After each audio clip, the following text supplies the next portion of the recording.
Қайырлы күн достар, менің арнама қош келдіңіздер. Менің есімім Айкерім. Бүгін сіздерге осылай күріштің шашыраңқы етіп пісіруін және қасындағы подливасының жасалу жолын көрсететін боламын. Видеоны соңына дейін көрмес бұрын менің арнама тіркелмеген болсаңыз, тіркеліп алуды ұмытпаңыз. Бізге қажетті заттар осылар. Тағы да басқа көкөністерді қасына қоссаңыздар да болады. Қазанға майды құйып, қызыған соң етті салып, қызарғанша қуырып аламыз.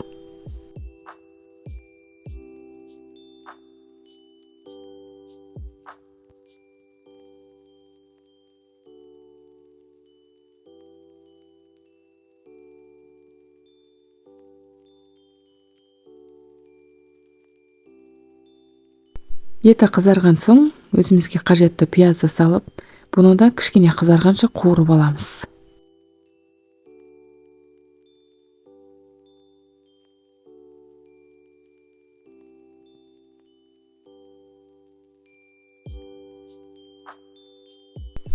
Сәбізді саламыз, сәбізді кішкене жұмсарып, қызарғанша қуырамыз.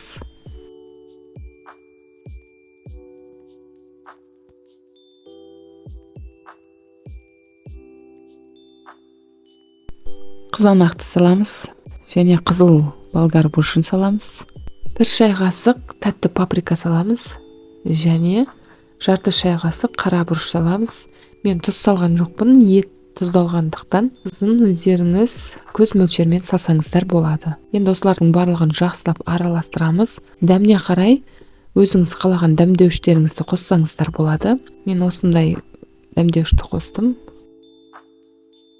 Қосып болған соң үстінен кішкене асырып су құямыз, бетін жауып қайнатып пісіріп аламыз еті піскенше. Екінші жағына күрішті пісіріп алдым. Дәл осылай күріштің шашыраңқы етіп пісіруін осы видеоның описаниесіне белгілеп кететін боламын. Сілтемесін сол жерден көрсеңіз болады. Қалай күрішті дұрыс дайындау жолын. Күрішті салған кезде пиялайымыздың астын сулап аламыз. Әйтпесем күріш жабысып қалуы мүмкін.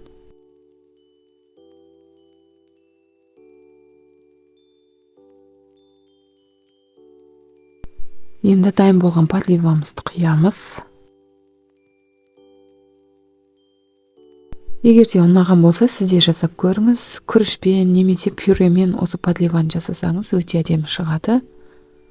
Видеоны соңына дейін көргенің үшін рахмет. Егер де ұнаса, лайк басып өз пікіріңізді жазуды ұмытпаңыз.